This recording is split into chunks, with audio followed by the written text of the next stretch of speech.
Hai semua, selamat datang di channel Baca Saham. Pada video ini, kita akan membahas satu topik dengan judul Lo Keng Hong, pemilik saham terbesar ke-8 dari saham ini. Kepemilikannya masih di bawah 5%, cetak laba tertinggi dan bagi dividen. Tapi seperti biasa, semua pembahasan ini bukan rekomendasi dan hanya informasi. Ingat, kerugian kamu tanggung sendiri ya. Saat ini kita akan membahas saham NISP atau PT Bank OCBC NISP. Topik pertama, analisa harga saham dan valuasinya. Pertama kita lihat dari aspek probabilitas. Dalam 5 tahun terakhir, NISP mengalami peningkatan harga saham dalam 3 tahun dan 2 tahun mengalami penurunan harga saham.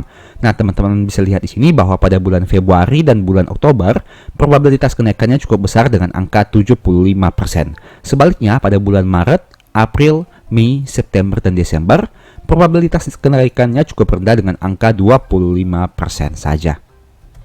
Kemudian dari aspek historikal harga sahamnya, saat video ini dibuat, NISP di harga 1.240 dan harga tersebut bisa dikatakan merupakan salah satu harga tertinggi selama 5 tahun terakhir, sesuai dengan grafik yang teman-teman bisa lihat pada tampilan berikut ini. Kita bandingkan terkait dengan historical PBV-nya. Nah, teman-teman bisa lihat di sini bahwa historical PBV NISP cukup tinggi dengan angka 0,79 kali.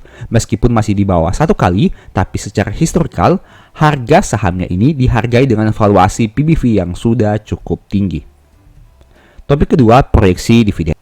Nah, diproyeksikan NISP bisa naik sekitar 22% dari aspek laba atau earning per share-nya. Sehingga apabila kita memasukkan dengan dividen per share, maka diproyeksikan yield-nya akan menjadi 5,7% di tahun 2024 dengan asumsi dividen payout ratio yang sama. Tapi kita lihat lagi apakah hal itu akan terjadi atau tidak.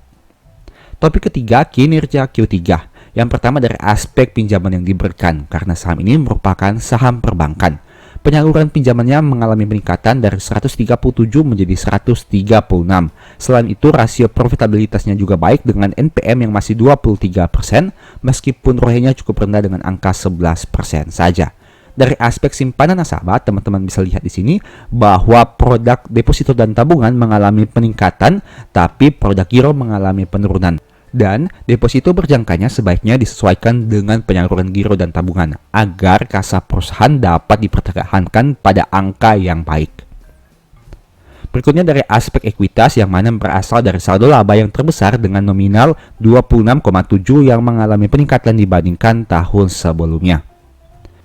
Kemudian dari aspek laba rugi, pendapatan perusahaan mengalami peningkatan, begitu juga dengan beban bunganya. Nah, tapi karena kenaikan pendapatan yang jauh lebih besar, pendapatan bunga dan syariah bersih masih bisa mengalami peningkatan nominal dibandingkan tahun 2022. Nah, kita lihat sekarang dampaknya terhadap laba bersih. Laba bersih perusahaan naik dari 2,5 menjadi 3 di tahun 2023 ini. Topik keempat, poin tambahan.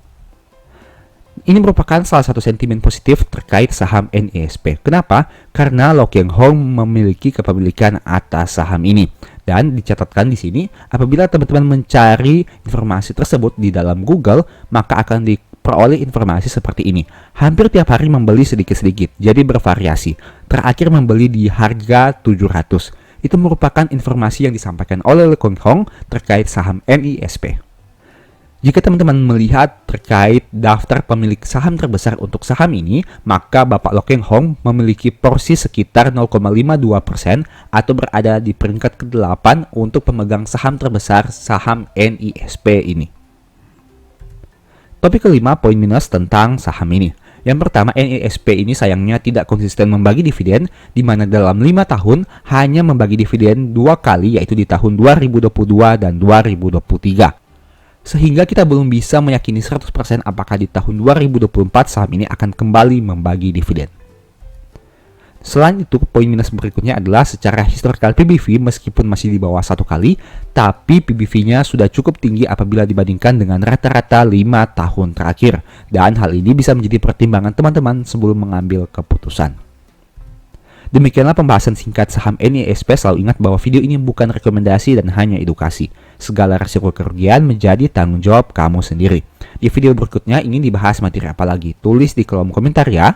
Sebagai informasi, channel YouTube Baca Saham sekarang ada 2. Yang pertama Baca Saham yang fokus kepada pembahasan review saham, dan Baca Saham dari Nol yang fokus kepada pembahasan edukasi saham.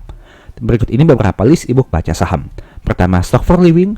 Kedua, strategi nabung saham. Ketiga, The Stock Market. Dan yang keempat, cara cepat analisa laporan keuangan. Apabila tertarik, chat saja pada nomor WA yang ada. Sekian video ini, semoga bermanfaat. Thank you.